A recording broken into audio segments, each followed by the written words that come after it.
ꯑꯩꯒꯤ research feel ꯅꯩꯐꯝ ꯑꯗꯣ ꯀꯥꯆꯤꯜꯂꯣꯏꯔꯝꯅ ꯂꯩ꯫ ꯕꯔꯃꯤ ꯀꯝꯄꯣꯁ ꯌꯨꯅꯤꯠꯀꯤ ꯁꯦꯠ ꯅꯩꯐꯝ ꯑꯗꯨꯒ ꯊꯪꯅꯅ ꯂꯩꯕꯅꯤ꯫ ꯃꯇꯝꯗꯣ ꯍꯣꯁꯇꯦꯜ ꯒꯦꯠ ꯀ꯭ꯂꯣꯖꯤꯡ ꯇꯥꯏꯝ ꯍꯦꯟꯗꯣꯛꯈ꯭ꯔꯦ꯫ ꯄꯨꯡ 6 ꯈꯔ ꯍꯦꯜꯂꯤ꯫ ꯑꯗꯨꯕꯨ ꯍꯣꯁꯇꯦꯜ ꯑꯦꯇꯦꯟꯗꯦꯟꯁ ꯌꯥꯎꯕ ꯅꯪꯍꯧꯗꯕꯗꯣ ꯄꯔꯐꯦꯛꯇ ꯔꯤꯄꯣꯔꯠ ꯇꯧꯔꯒ ꯐꯤꯜꯗ ꯊꯕꯛ ꯇꯧꯕꯗꯣ ꯄꯨꯡ 6 ꯈꯔ ꯍꯦꯜꯂꯤ꯫ ꯑꯗꯨꯕꯨ ꯍꯣꯁꯇꯦꯜ ꯑꯦꯇꯦꯟꯗꯦꯟꯁ ꯌꯥꯎꯕ ꯅꯪꯍꯧꯗꯕꯗꯣ ꯄ꯭ꯔꯤꯐꯦꯛꯇ ꯔꯤꯄꯣꯔꯠ ꯇꯧꯔꯒ ꯐꯤꯜꯗ ꯊꯕꯛ ꯇꯧꯕꯗꯣ ꯂꯣꯏꯁꯤꯟꯗꯕ ꯌꯥꯗꯕꯒꯤ ꯂꯩꯕꯅꯤ꯫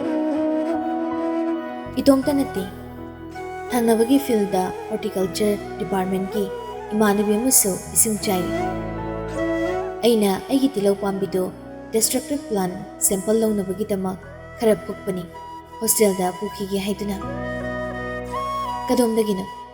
ꯕꯔꯃꯤ ꯀꯝꯄꯣꯁ ꯌꯨꯅꯤꯠꯀꯤ ꯇꯦꯡ ꯃꯆꯥ ꯃꯆꯥ ꯂꯩꯕ ꯑꯗꯣꯝꯗꯒꯤ ꯃꯨꯔꯨꯝ ꯃꯨꯔꯨꯝ ꯁꯣꯟꯕ ꯅꯨꯄꯥꯒꯤ ꯈꯣꯟꯖꯦꯜꯅꯤ꯫ ꯉꯛꯅ ꯅꯥ ꯊꯥꯡꯒꯠꯇꯨꯅ ꯇꯥꯔꯨꯏ꯫ ꯏꯃꯥꯟꯅꯕꯤꯗ ꯊꯦꯡꯂꯦ ꯍꯜꯂꯁꯤꯔ ꯍꯪꯒꯦ ꯈꯜꯂꯝꯕꯅꯤ, ꯑꯗꯨꯕꯨ ꯆꯞ ꯂꯦꯞꯄꯤ꯫ ꯈꯣꯟꯖꯦꯜꯗꯨꯒꯤ ꯃꯥꯏꯀꯩꯗ ꯃꯈꯣꯜ ꯊꯣꯛꯍꯟꯗ ꯀꯤꯔꯨꯞ ꯀꯤꯔꯨꯞ ꯆꯪꯁꯤꯟꯗꯨꯅ ꯌꯦꯡꯂꯨꯕꯅꯤ꯫ ꯁꯟꯙ꯭ꯌꯥꯒꯤ ꯃꯝꯂꯤ ꯃꯝꯂꯤ ꯃꯔꯛꯇ ꯁ꯭ꯋꯥꯏ ꯂꯥꯎꯏ꯫ ꯃꯥꯕꯨꯔꯥ? ꯆꯨꯝꯂꯦꯗꯅ꯫ ꯀꯔꯤꯅꯣ ꯅꯪꯅ ꯇꯧꯔꯝꯂꯤꯕꯁꯤꯕꯣ? ꯅꯪꯕꯨ ꯀꯩꯁꯨ ꯇꯧꯍꯧꯗꯕꯗꯥꯏꯅꯦ? ꯀꯔꯤꯅꯣ ꯑꯗꯨꯁꯨ ꯗꯣꯛꯇꯔꯒ ꯑꯣꯏꯔꯒ? ꯅꯪꯗꯤ ꯇꯁꯦꯡꯅꯃꯛꯀꯤ ꯉꯥꯎꯔꯕꯣꯏꯔꯦ꯫ ꯃꯇꯣꯝꯇ ꯇꯦꯡ ꯂꯩꯕ ꯑꯃꯗ ꯐ꯭ꯂꯣꯔꯗ ꯃꯈꯣꯡ ꯑꯅꯤ ꯇꯥꯁꯟ ꯉꯦꯛ ꯐꯝꯊ꯫ ꯊꯧꯑꯣꯏꯗꯅ ꯇꯨꯃꯤꯠꯀꯥꯛ ꯃꯔꯛꯇꯨꯗ ꯃꯥꯒꯤ ꯐꯣꯟ ꯑꯗꯣ ꯃꯃꯥꯏ ꯃꯄꯥꯗ ꯅꯛꯅ ꯊꯝ꯫ ꯁ꯭ꯀ꯭ꯔꯤꯟ ꯑꯗꯨꯗ ꯕ꯭ꯔꯥꯏꯠꯅꯦꯁ ꯅꯦꯝꯅ ꯃꯨꯁꯤ ꯃꯨꯁꯤ ꯐꯣꯇꯣ ꯑꯗꯨꯗ ꯃꯨꯟꯅ ꯌꯦꯡꯗꯨꯅ ꯂꯩꯔꯝꯃꯤ꯫ ꯃꯌꯥꯝꯗ ꯂꯥꯌꯦꯡꯂꯤꯕ ꯗꯣꯛꯇꯔ ꯑꯗꯣ ꯑꯉꯥꯎꯕ ꯑꯣꯏꯔꯝꯃꯤ꯫ ꯅꯍꯥꯟꯃꯨꯛ ꯆꯍꯤ ꯑꯃꯒꯤ ꯃꯃꯥꯡꯗ ꯑꯩꯅ ꯄ꯭ꯂꯦꯟ ꯃꯅꯨꯡꯗ ꯎꯈꯤꯕ ꯅꯨꯄꯤ ꯑꯗꯨꯃꯛꯅꯤ ꯐꯣꯇꯣꯗꯨꯅꯤ꯫ ꯑꯩ ꯅꯤꯡꯁꯤꯡꯂꯤ꯫ ꯁꯤꯗ ꯅꯠꯇꯦ꯫ ꯃꯥ ꯋꯥ ꯍꯥꯏꯔꯤ꯫ ꯃꯥ ꯅꯣꯛꯂꯛꯏ꯫ ꯊꯣꯏꯕꯤ, ꯊꯣꯏꯊꯣꯏꯕꯤ꯫ ꯑꯗꯨꯛ ꯅꯨꯡꯁꯤꯅ ꯄꯥꯝꯃꯨꯅ ꯀꯧꯕꯗꯣ ꯀꯔꯤꯅꯣ? ꯑꯃꯨꯛ ꯉꯥꯏꯍꯥꯛ ꯇꯨꯃꯤꯟ ꯂꯩꯈꯤꯕ꯫ ꯑꯩꯅ ꯃꯥꯕꯨ ꯌꯦꯡꯂꯤ꯫ ꯈꯪꯈ꯭ꯔꯕ꯭ꯔꯅꯦ? ꯗꯥꯆꯧꯅꯦꯀꯣ? ꯅꯪꯒꯤ ꯅꯅꯥꯛꯇ ꯑꯃꯨꯛ ꯂꯥꯛꯂꯗꯧꯅꯤ꯫ ꯁꯤꯗꯗꯤ ꯁꯨꯇꯤ ꯇꯣꯏꯅ ꯄꯤꯌꯨ ꯌꯥꯗꯦ꯫ ꯑꯗꯨꯅ ꯅꯪꯒꯤ ꯅꯅꯥꯛꯇ ꯑꯩ ꯇꯣꯏꯅ ꯂꯥꯛꯄ ꯐꯪꯗꯦ꯫ ꯑꯩꯁꯦ ꯊꯕꯛꯀ ꯂꯣꯏꯅ ꯇꯣꯛꯊꯣꯛꯂꯒ ꯂꯣꯏ꯫ ꯗꯥꯆꯧ ꯂꯥꯛꯀꯅꯤ꯫ ꯅꯇꯣꯝꯇ ꯂꯩꯕ ꯀꯤꯖꯕ꯭ꯔꯥ? ꯍꯥ, ꯑꯩ ꯊꯨꯅ ꯂꯥꯛꯀꯦ꯫ ꯅꯪꯒꯤ ꯀꯔꯤ ꯄꯨꯔꯧꯒꯦ? ꯍꯥꯏꯌꯨꯅꯦ, ꯍꯥꯟꯅꯗꯧꯅ ꯅꯪꯅ ꯄꯥꯝꯖꯕ ꯀꯛꯆꯤꯡꯒꯤ ꯕꯣꯔꯥ ꯑꯗꯨꯗꯨꯝ ꯄꯨꯔꯧꯔꯥ? ꯍꯌꯦꯡꯅꯦ ꯑꯩꯅ ꯀꯛꯆꯤꯡꯗ ꯆꯠꯂꯒ ꯑꯩꯒꯤ ꯊꯣꯏꯒꯤ ꯕꯣꯔꯥꯗꯣ ꯂꯩꯔꯨꯒꯦꯀꯣ꯫ ꯅꯇꯣꯝꯇ ꯂꯩꯕꯗ ꯀꯤꯕ ꯌꯥꯗꯦ꯫ ꯑꯩ ꯊꯨꯅ ꯂꯥꯛꯀꯅꯤ꯫ ꯀꯤꯖꯕ꯭ꯔꯣ ꯅꯪꯕꯣ? ꯈꯨꯝꯃꯨꯁꯦ꯫ ꯑꯩ ꯅꯪꯒꯤ ꯗꯥꯆꯧꯅꯦ, ꯀꯤꯖꯕ꯭ꯔꯣ? ꯁ꯭ꯋꯥꯏ ꯂꯥꯎꯏ꯫ ꯀꯔꯤ ꯃꯇꯧꯅꯦꯒꯦ? ꯀꯨꯏꯅ ꯌꯦꯡꯕ ꯉꯝꯗꯦ, ꯈꯪꯆꯦꯟ ꯆꯦꯜꯂꯤ꯫ ꯄꯨꯔꯛꯄ ꯏꯄꯣꯠ ꯑꯆꯩꯁꯤꯡ ꯑꯗꯣ ꯀꯣꯏꯂꯥꯝ ꯂꯥꯝ, ꯇꯍꯥ ꯇꯍꯥ ꯈꯣꯝꯖꯤꯟ꯫ ꯊꯪꯅꯕ ꯐꯤꯜꯗꯀꯤ ꯏꯃꯥꯟꯅꯕꯤꯗꯣ ꯈꯨꯗꯥꯡ ꯇꯥꯞ ꯄꯥꯏ꯫ ꯊꯨꯅ ꯍꯜꯂꯁꯤ ꯍꯥꯏꯗꯅ ꯃꯊꯣꯡ ꯆꯥꯗ ꯑꯩꯈꯣꯏꯅꯤ ꯆꯦꯟꯗꯨꯅ ꯍꯣꯁꯇꯦꯜ ꯌꯧꯔꯛꯄ ꯈꯪꯍꯧꯗꯦ꯫ ꯇꯨꯡ ꯍꯟꯅ ꯌꯦꯡꯂꯨꯕꯗ ꯃꯥꯅꯤ ꯑꯩꯈꯣꯏꯔꯣꯝꯗ ꯃꯨꯟꯅ ꯌꯦꯡꯗꯨꯅ ꯂꯦꯞꯍꯧꯕꯗꯣ꯫ ꯍꯦꯟꯅ ꯀꯤꯔꯦ ꯑꯩ꯫ ꯐꯝꯍꯧꯕꯅꯤ, ꯐꯝꯂꯝꯗ꯭ꯔꯤ꯫ ꯐꯤꯜ ꯅꯥꯀꯜ ꯂꯝꯕꯤꯔꯣꯝꯗ ꯊꯣꯛꯂꯛꯇꯨꯅ ꯃꯥꯅ ꯑꯩꯈꯣꯏꯕꯨ ꯌꯦꯡꯍꯧꯏ꯫ ꯗꯣꯛꯇꯔꯁꯦ ꯃꯌꯥꯝꯅ ꯍꯥꯏꯕꯗꯨ ꯆꯨꯝꯂꯝꯃꯤ꯫ ꯍꯧꯖꯤꯛꯀꯤ ꯃꯇꯧ ꯑꯗꯨꯕꯨ ꯑꯉꯥꯎꯕ ꯑꯣꯏꯗ꯭ꯔꯗꯤ ꯀꯔꯤ ꯑꯣꯏꯅꯤ? ꯍꯜꯂꯛꯂꯒ ꯄꯥꯎꯗꯣ ꯑꯩꯅ ꯀꯣꯏꯇꯝ ꯏꯃꯥꯟꯅꯕꯤꯁꯤꯡꯗ ꯇꯝꯃꯤ꯫ ꯃꯈꯣꯏ ꯉꯛꯅ ꯀꯤꯅ ꯄꯥꯎꯗꯨ ꯇꯥꯏ꯫ ꯑꯃꯨꯛ ꯑꯩꯅ ꯃꯥꯒꯤ ꯃꯄꯥꯎ ꯑꯗꯨ ꯁꯟꯗꯣꯛꯂꯨꯔꯒ ꯅꯨꯡꯉꯥꯏꯔꯛꯇ꯭ꯔꯤꯕꯁꯤꯅ ꯀꯔꯤꯒꯤ ꯅꯪꯅ ꯑꯗꯨꯝ ꯇꯧꯔꯤ? ꯃꯤ ꯂꯥꯌꯦꯡꯕ ꯗꯣꯛꯇꯔ ꯅꯪꯅꯕꯣ? ꯅꯨꯃꯤꯠꯇꯨꯗꯒꯤ ꯏꯀꯥꯟ ꯀꯥꯟꯅꯗ ꯍꯞꯇꯥ ꯐꯥꯗ꯭ꯔꯤ ꯀꯩꯊꯦꯜꯂꯣꯝꯗ ꯔꯤꯁꯔꯁꯀ ꯃꯔꯤ ꯂꯩꯅꯅ ꯁꯤꯟꯕ ꯄꯣꯁꯇꯔ ꯄ꯭ꯔꯖꯦꯟꯇꯦꯁꯟ ꯀꯝꯄꯤꯇꯤꯁꯟ ꯑꯃ ꯂꯩꯕꯒꯤ ꯄꯣꯁꯇꯔꯒꯤ ꯐ꯭ꯂꯦꯛꯁ ꯅꯝꯕ ꯆꯠꯂꯤ꯫ ꯀꯣꯂꯦꯖ ꯔꯣꯝꯗꯒꯤꯗꯤ ꯏꯃꯥꯟꯅꯕ ꯑꯃꯒ ꯂꯥꯛꯃꯤꯟꯅꯕꯅꯤ꯫ ꯃꯥꯁꯨ ꯑꯇꯩ ꯊꯕꯛ ꯂꯩꯕꯒꯤ ꯏꯁꯥꯒꯤ ꯊꯕꯛ ꯂꯣꯏꯁꯤꯟꯅꯔꯒ ꯀꯣꯟꯅ ꯄꯥꯎ ꯐꯥꯎꯅꯔꯒ ꯀꯣꯂꯦꯖ ꯔꯣꯝꯗ ꯍꯟꯃꯤꯟꯅꯁꯤ ꯍꯥꯏꯅꯩ꯫ ꯂꯝꯕꯤ ꯈꯥꯏꯗꯣꯛꯅꯩ꯫ ꯑꯩꯅ ꯐ꯭ꯂꯦꯛꯁ ꯅꯝꯐꯝ ꯄꯥꯎꯅꯥ ꯕꯖꯥꯔ ꯔꯣꯝꯗ ꯂꯥꯛꯂꯤ꯫ ꯃꯥꯅ ꯀꯩꯁꯥꯝꯄꯥꯠ ꯂꯣꯝꯗ ꯆꯠꯀꯅꯤ ꯍꯥꯏꯔꯝꯃꯤ꯫ ꯃꯌꯨꯝꯂꯣꯝꯗꯒꯤ ꯊꯕꯛ ꯑꯃ ꯂꯩꯕ ꯃꯥꯜꯂꯤ꯫ ꯐ꯭ꯂꯦꯛꯁ ꯗꯤꯖꯥꯏꯟ ꯇꯧꯔꯤ꯫ ꯅꯝꯕꯗꯣ ꯃꯇꯝ ꯈꯔ ꯀꯨꯏꯅ ꯆꯪꯒꯗꯧꯔꯤ꯫ ꯗꯤꯖꯥꯏꯟ ꯇꯧꯕ ꯂꯣꯏꯔꯝꯂꯦ꯫ ꯄꯨꯡ 2ꯒꯤ ꯃꯇꯨꯡꯗ ꯐ꯭ꯂꯦꯛꯁꯇꯣ ꯂꯧꯕ ꯌꯥꯅꯤ ꯍꯥꯏꯔꯝꯂꯒ ꯄꯩꯁꯥ ꯍꯥꯐ ꯑꯃ ꯍꯥꯟꯅ ꯄꯦꯃꯦꯟꯠ ꯇꯧꯊꯣꯛꯑꯝꯃꯒ ꯔꯤꯁꯤꯞ ꯑꯗꯨ ꯄꯥꯏꯔꯒ ꯑꯩꯅ ꯀꯩꯊꯦꯜ ꯃꯅꯨꯡꯗ ꯆꯪꯒꯦ ꯍꯥꯏꯅ ꯂꯥꯛꯄꯅꯤ꯫ ꯅꯨꯡꯁꯥ ꯁꯥꯃꯟꯕꯒꯤ ꯏꯇꯣꯝꯇꯅꯤ ꯀꯣꯏꯆꯠ ꯆꯠꯄꯁꯨ꯫ ꯋꯥꯔꯛꯂꯒ ꯀꯪꯂꯥ ꯃꯅꯨꯡꯔꯣꯝꯗ ꯉꯥꯏꯍꯥꯛ ꯄꯣꯊꯥꯒꯦ ꯈꯟꯗꯨꯅ ꯒꯝ ꯂꯥꯛꯏ꯫ ꯇꯤꯀꯦꯠ ꯑꯃ ꯀꯛꯂꯒ ꯃꯅꯨꯡꯔꯣꯝꯗ ꯆꯪꯂꯛꯏ꯫ Sagolse numit ni. Mi khara lai khurumba lakni. Numit yungba matam oibagira. Mi di ikungkungni. Satchang laga ice cream ama leraga cha cha dana laaga. Mafam urum ama da ngek phamthai. Laptakna checkpoint leiri. Adu romda jangsin kiba mayamduda muna yenglikan aidi khangawdredana. Zero natro. Manida natomtara kanaga lakpuno. Ingang ngak na yengthoklui hainadaba phawribasina karige. Iga khumba ngamda lei. Mana icham chamna laktuna inakta ngek phamthai. Pothaba laira nangbo. Phamlamadagi ai fukhawali. Itauduna ipong phongna mabu hainadre takli. Ma khangli. Adubu karigina. Mabu sawningdabra. Aibu chairakadra khanmani. Itaudugi maramna. Madi aibu yeng noki. Ai kisudawrida. Naan sukina jim kibadai. Ai thoksarudri. Ngawrabani isi. Naan kaidi isanafo thazaramdi. Huzikti thazari. Mayamna naan kai panghai. Aigi maramda wa hainabanina laknaribani khandoklubani. Adubu kadai. Siro. Aisi tasingna ngawri. Mataududa wangangduda nungairaktre. Tamna mo manaka phamthai. Sir. Kanaga lakpano. Itomta lakpani. Sida toina lai. Ai sumaina patpat pothaba. Nangumna. Aidi research ki poster presentation ki flex number lakpani. Lagdabu walibagi laifam laitadana sida lakpani. Oh. Ngahak tumin lai aduga hangdadi hanglagi khan. Kamaina ngawribano. Aigi wangang. Wahang. Aduna mabu no khanki. Minok ado marok yam nei. Aina matam aduda khangba ngamlamlabadi ko. Haina huzikta taxi sol. Nangna ukhrabadai. Nahangi dumaina ngawribani. Adubudi khangi. Photo yenglaga wari saba. Kappa no ihai. Aina upana wari saba. Adu khaktani. Ai nokpudi noi. Kappadi kapde. Aina kappadi kanana sudri. Mahanadana. Haidi medam natana. Medam gi mamang da kapra sarbo. Hoi haina mangak nomi. Matawado ipang pangba angang majago. Mabu kiramba khara phakri. Kaidobagi adumaina tawino sir. Doctor soiraga mi kamaina laying ni tudi. Mi laying bada kaibadi leiti. Ayam hawu soidi mi laying bada. Adubo. Makhadi. Mana pa kumpira kidre. Panakuina tumi leraga asi khakti hairami. Aise yamna saugalami siro. Nang thazar. Class 10 henbagi mamangani. Aina class 11-12 year kari. Mi funaba, mi khanaba. Noksanabana aigi hainabi. Aigi sazan. Sumaina tamnaingna wangang bahiramaga nadida. Aduba huzikti yengu. Aise hanagi aidu manbrane. Aise pungon olaban. Olalamaban. Mana haiba kuding tabada magdai. Waya mahayuraga ma wangang balik kigadrami pairuri. Aduba ma wa makataramri. Pukhagotuna chakki. Ay halam ligo hasan halu. Namanabi magalak minardi adong nini nangbo.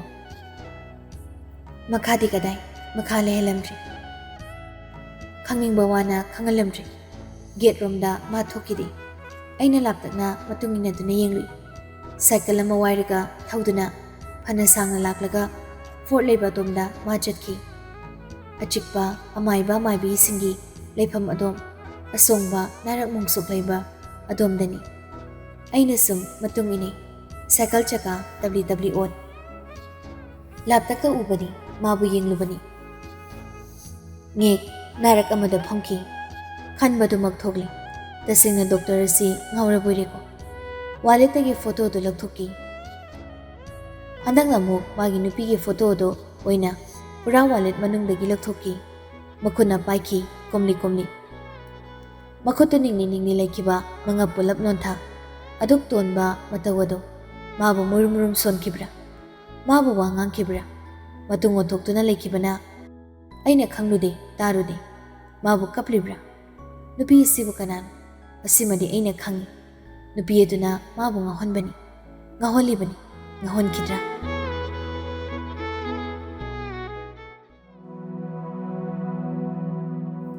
ꯑꯃꯨꯛ ꯍꯟꯅ ꯎꯅꯈꯤꯗ꯭ꯔꯦ꯫ ꯃꯥ ꯊꯕꯛꯇꯒꯤ transfer ꯊꯥꯈ꯭ꯔꯦ ꯍꯥꯏ꯫ ꯈꯔꯅ transfer ꯅꯠꯇꯦ, ꯊꯕꯛꯇꯒꯤ suspend ꯇꯧꯈ꯭ꯔꯦ꯫ Doctor ꯑꯣꯏꯕꯗ ꯃꯇꯤꯛ ꯆꯥꯗ꯭ꯔꯦ ꯍꯥꯏꯗꯨꯅ ꯃꯥꯒꯤ ꯃꯦꯗꯤꯀꯦꯜ ꯂꯥꯏꯁꯦꯟꯁ ꯑꯗꯨ ꯂꯧꯊꯣꯛꯈ꯭ꯔꯦ ꯍꯥꯏꯅꯩ꯫ ꯃꯇꯧ ꯑꯗꯨ ꯎꯔꯨꯕ ꯑꯩꯇꯅ ꯅꯨꯡꯉꯥꯏꯇꯕꯅꯤ꯫ ꯑꯇꯩꯗꯅꯤ ꯀꯩ ꯀꯥꯟꯅꯕ ꯑꯉꯥꯎꯕꯅ ꯗꯣꯛꯇꯔ ꯑꯣꯏꯔꯒ ꯂꯥꯌꯦꯡꯍꯜꯂꯒ ꯃꯌꯥꯝ ꯍꯥꯠꯈꯤꯕ ꯍꯥꯏꯔꯛꯀꯅꯤ ꯍꯥꯏꯅ ꯐꯅ ꯑꯗꯨꯝ ꯐꯔꯦ ꯍꯥꯏꯅ ꯍꯥꯏꯅꯩ꯫ ꯑꯗꯨꯕꯨ ꯃꯌꯦꯛ ꯁꯦꯡꯈꯤꯗ꯭ꯔꯕ ꯃꯥꯒꯤ ꯋꯥꯔꯤ ꯑꯗꯨꯅ ꯅꯩꯁꯟꯗꯨꯅ ꯂꯩꯈ꯭ꯔꯕꯅꯤ꯫ ꯋꯥꯔꯣꯏꯁꯤꯅ ꯃꯥ ꯐꯪꯕꯃꯛ ꯉꯝꯗ꯭ꯔꯕꯁꯨ ꯀꯔꯤ ꯋꯥꯔꯤꯅꯣ ꯍꯥꯏꯕ ꯑꯗꯨꯃꯗꯤ ꯑꯩꯅ ꯈꯔ ꯃꯈꯩꯗꯤ ꯈꯪꯅꯤꯡꯂꯤ꯫ ꯅꯨꯄꯤ ꯑꯗꯨ ꯀꯅꯥꯅꯣ? ꯋꯥ ꯉꯁꯤꯒꯤ ꯄꯥꯎꯈꯨꯝ ꯐꯪꯕ ꯉꯝꯕꯗ ꯋꯥꯔꯤ ꯑꯗꯨ ꯇꯥꯡꯀꯛ ꯑꯃꯗꯤ ꯈꯪꯕ ꯉꯝꯐꯝ ꯊꯣꯛꯄꯅꯤ꯫ ꯑꯁꯤꯒꯤꯅꯤ ꯏꯊꯧ ꯀꯌꯥ ꯂꯩꯇ꯭ꯔꯤꯕꯅꯣ ꯏꯟꯁꯇꯥ ꯐꯦꯁꯕꯨꯛꯇꯒꯤ ꯍꯦꯟꯗꯣꯛꯇꯨꯅ ꯇ꯭ꯋꯤꯇꯔꯗ ꯐꯥꯎ ꯑꯩꯅ ꯁꯔ ꯅꯤꯡꯊꯧꯒꯤ ꯄ꯭ꯔꯣꯐꯥꯏꯜ ꯀꯣꯏꯊꯤ ꯊꯤ ꯑꯃꯗꯤ ꯐꯪꯕ ꯉꯝꯃꯤ, ꯑꯗꯨꯕꯨ ꯀꯟꯇꯦꯟ ꯀꯔꯤꯁꯨ ꯐꯪꯕ ꯉꯝꯗꯦ꯫ ꯃꯥꯒꯤ ꯐ꯭ꯔꯦꯟ ꯂꯤꯁꯇ ꯆꯪꯗꯨꯅ ꯀꯣꯏꯌꯦꯡ ꯌꯦꯡꯉꯤ ꯅꯨꯄꯤ ꯈꯨꯗꯤꯡꯃꯛ ꯄ꯭ꯔꯣꯐꯥꯏꯜ ꯆꯪꯗꯨꯅ, ꯑꯗꯨꯕꯨ ꯑꯩꯅ ꯎꯈꯤꯕ ꯁꯔꯒꯤ ꯋꯥꯂꯦꯠꯀꯤ ꯅꯨꯄꯤ ꯑꯗꯨꯒꯤ ꯐꯣꯇꯣꯗꯨꯒ ꯃꯁꯛ ꯃꯥꯟꯅꯕ ꯀꯅꯥ ꯑꯃꯁꯨ ꯑꯩꯅ ꯎꯕ ꯐꯪꯈꯤꯗꯦ꯫ ꯁꯔ ꯅꯤꯡꯊꯧꯒꯤ ꯐꯦꯁꯕꯨꯛ ꯑꯦꯀꯥꯎꯟ ꯑꯗꯣ ꯃꯥꯒꯤ ꯐꯣꯇꯣ ꯑꯃꯅꯤ꯫ ꯂꯦꯇꯦꯁꯇ 2014 ꯑꯗꯥꯏ ꯐꯥꯎꯕꯗꯤ ꯊꯥꯒꯠꯂꯝꯕ ꯊꯦꯡꯅꯩ꯫ ꯃꯥꯅ ꯁꯥꯇ꯭ꯔ ꯑꯣꯏꯔꯤꯀꯥꯟ ꯃꯇꯝꯒꯤꯗꯤ ꯑꯣꯏꯒꯅꯤ꯫ ꯑꯗꯨꯒꯤ ꯃꯈꯥꯗꯤ ꯀꯩꯁꯨ ꯑꯅꯧꯕ ꯑꯃꯠꯇ ꯎꯈꯤꯗ꯭ꯔꯦ꯫ ꯑꯦꯀꯥꯎꯟ ꯑꯗꯣ ꯄꯥꯏꯈꯤꯗ꯭ꯔꯕ ꯃꯥꯜꯂꯤ꯫ ꯇꯧꯐꯝ ꯈꯪꯗꯦ ꯅꯨꯄꯤ ꯑꯗꯣ ꯀꯔꯝ ꯊꯤꯒꯅꯤ ꯍꯥꯏꯅ꯫ ꯀꯔꯝꯅ ꯄꯥꯎꯈꯨꯝ ꯐꯪꯕ ꯉꯝꯗ ꯍꯧꯖꯤꯛ ꯐꯥꯎꯕ ꯆꯅꯩꯅꯅ ꯂꯩꯔꯤꯕ ꯑꯁꯤꯅꯤ꯫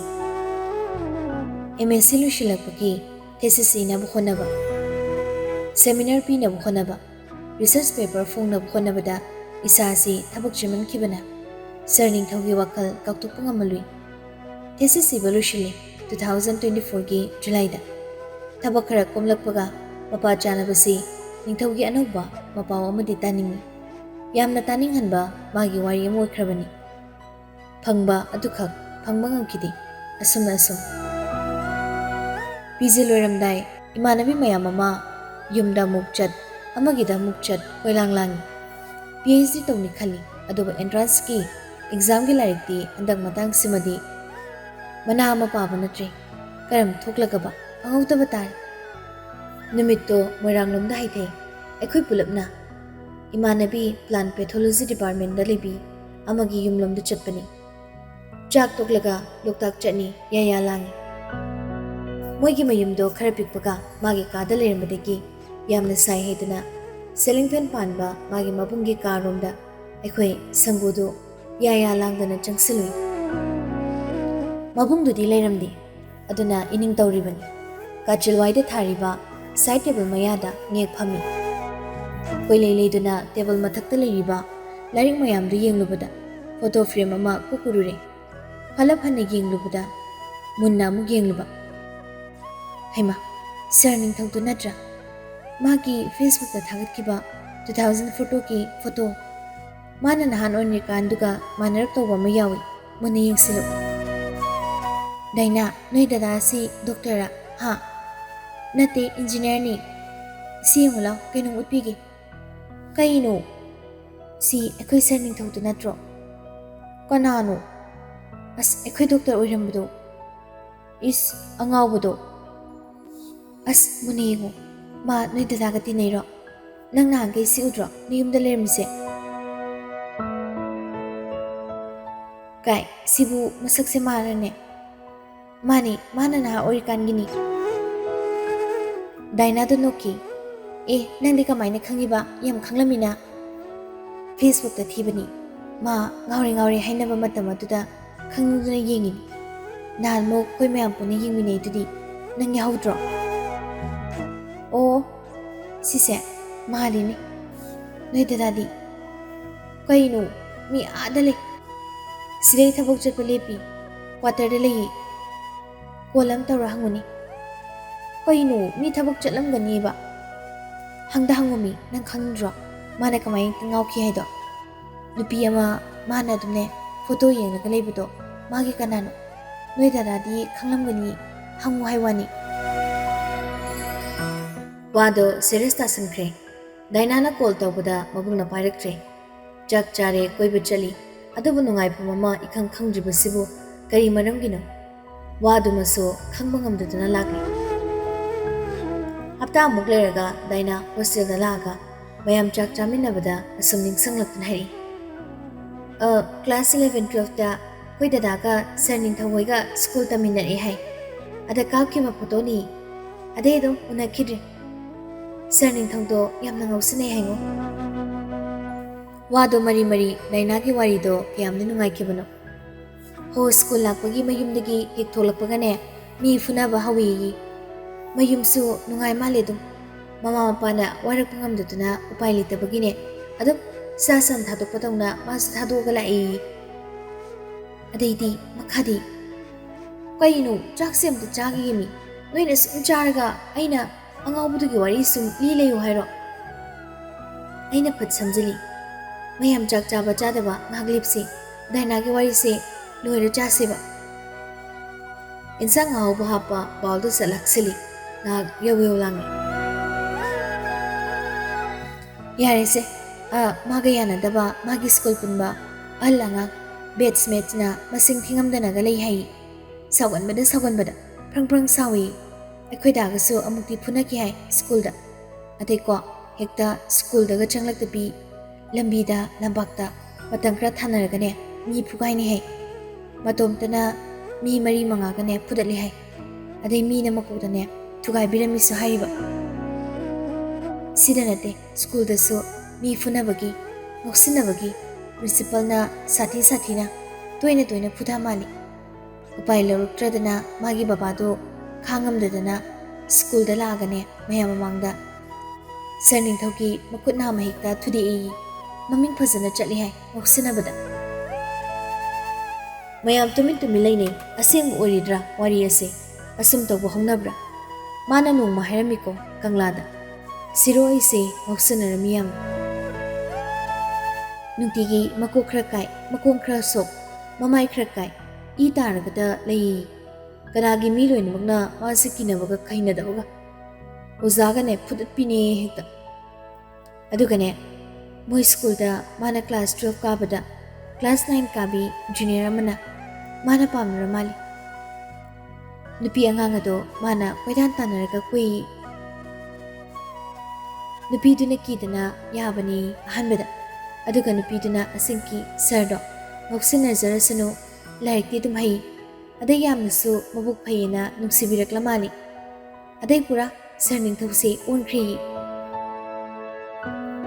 nupi duna warak pikri wow wari se madipura sadu onkhri kainu sadu bo sadu haidi gyan yamna taba mi adai mathong chadabado class 12 lorega nupi do thadoklaga ma atopada laik makha tamba chatli ni hekta class 12 to hanjilaga tamnena salan thui mayumda school daga adai nupi mayumduna thimi nupi duna sargi khazaida papi mapi haibra koi dada na haidu yade adai sarning thause adum school tharsu HSC exam thaw haibadi yakhri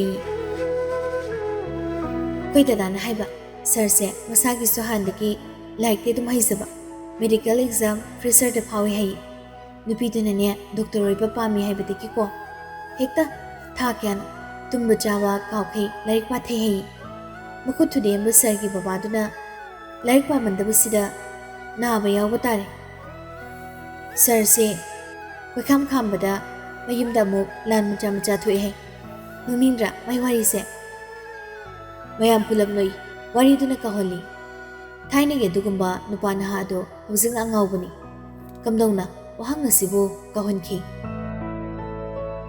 ado maga koina banu pi tudi laik ti kya hai the sarning thongna larik hai trse larik pa bawani kan hek ta pahandi larik ka su atum ta pi mali nupa matanaka mai nupi tuda maminna ne kan ne yeng ba phawya di kanano nupa khrasu mai nupi tuda lakna re ena ne mayumdagi mapagi license kando puraga nupa sinduda mayum chalaga ne hatukani na tokki hai noi thazaru police ke yong laki hai adui matang dumadi ade mai nupi do masaka damada phazarada wa ngangbada ingna tapna yam hai mali tamna mana sar do thimbi dana sawbo kudakta phan banga mali mayamang daga sar nami puna lermase नुपीदुना साउरकना सरगी मसमसे हेक्ता फुदली मनागा लेथिकपी है अदा सरना नोक नोक्तनागा लेथुई नुपीदो मसक याम नुक्सी है खोई दादानसु नुपीदुदा ngauरमी है अदो sir की नुपीदो पामिदी सुंगाई हैदो कीरी ममिंगदी नुपीदो ए अदुदी हंगक्ट्रे हजिमा हंगुसेपी सिनी ख्वाई मरुओइबा सिनी हंगदेने नंगसो